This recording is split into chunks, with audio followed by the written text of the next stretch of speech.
নমস্কার বন্ধুরা, welcome back to my channel Swarnalata kitchen. Subscribe করুন স্বর্ণলতা কিচেন আর প্রেস করুন বেল আইকন, যাতে আমার নিত্য নতুন রেসিপি সবার আগে আপনাদের কাছে পৌঁছে যায়। আজ বানাবো কাবলি ছোলার তরকারি। এটি খুবই ভালো লাগে খেতে, ভাত, রুটি, পরোটা সবার সাথে খুবই ভালো লাগে, আর সব থেকে বেশি ভালো লাগে লুচির সঙ্গে। আজকে আমি সার্ভ করব গরম গরম লুচি দিয়ে কাবলি ছোলার তরকারি, যা খুবই টেস্টি লাগে খেতে। তাহলে দেখে নিই আজকে এই কাবলি ছোলার তরকারি বানাতে আমি কি কি উপকরণ ইউজ করি। এখানে আমি নিয়ে নিয়েছি 300 গ্রামের মতো কাবলি ছোলা। ছোলাকে ভালো করে জলে ধুয়ে নেব। জলে ধুয়ে আবারও জল দিয়ে ওভারনাইট আমি ভিজিয়ে দেব। ওভারনাইটে ভিজিয়ে রাখতে হবে যাতে ছোলাটি ভালো করে ভিজে যায়। এখন আমি রেখে দিয়েছি ওভারনাইট। এখন ছোলাগুলো পুরো ভালো করে ভিজে গেছে। আমি প্রেসার কুকারে সেদ্ধ করে নেব কাবলি ছোলাকে। প্রেসার কুকারে বসিয়ে দিয়েছি, পরিমাণ মতো দিয়ে দিয়েছি লবণ, সামান্য হলুদ গুঁড়ো আর 4টে সিটি করে নেব। ছোলা পুরো সেদ্ধ হয়ে গেছে। এখন চলুন উপকরণে আমি কি কি নিয়ে নিচ্ছি দেখাই। নিয়ে নিয়েছি এখানে কুচনো টমেটো, আমি টমেটোটাকে পিউরি বানিয়ে নেব। নিয়ে নিয়েছি কসুরি মেথি, কুচনো পেঁয়াজ, থেতো করা আদা রসুন, নিয়ে নিয়েছি কুচনো ধনেপাতা আর কাঁচা লঙ্কা কুচনো। চলুন নেক্সট প্রসেস।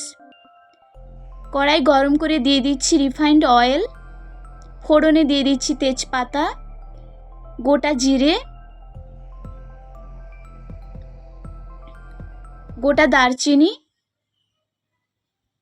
এখন দিয়ে দিচ্ছি কুচনো পেঁয়াজ, ভালো করে মিশিয়ে নেব। সামান্য লবণ দিচ্ছি, দিয়ে দিচ্ছি রসুন, থেতো করা রসুন আর আদা। এখন মশলাটিকে ভালো করে ভেজে নেব। এখন অ্যাড করছি গুঁড়ো মশলাতে হলুদ গুঁড়ো, লঙ্কা গুঁড়ো, ধনে গুঁড়ো, জিরে গুঁড়ো। ভালো করে মিশিয়ে নিচ্ছি। দিয়ে দিচ্ছি সামান্য জল, যাতে মশলাটা না লেগে যায় কড়াইতে।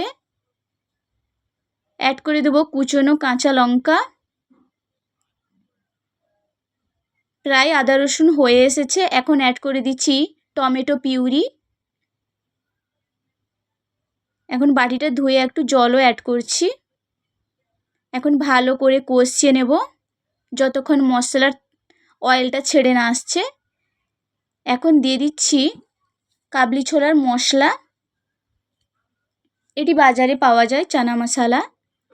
এখন অ্যাড করে দিচ্ছি সামান্য জল।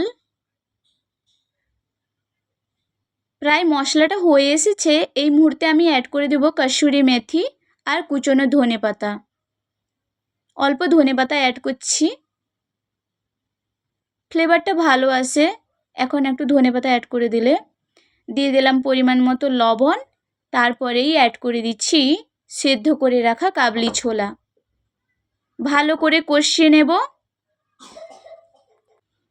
প্রায় কষানো হয়ে এসেছে। এখন অ্যাড করে দিচ্ছি গরম জল, পরিমাণ মতো জল দিয়ে দিচ্ছি। ভালো করে মিশিয়ে নিচ্ছি। এখন 2 মিনিটের জন্য ফুটিয়ে নেব।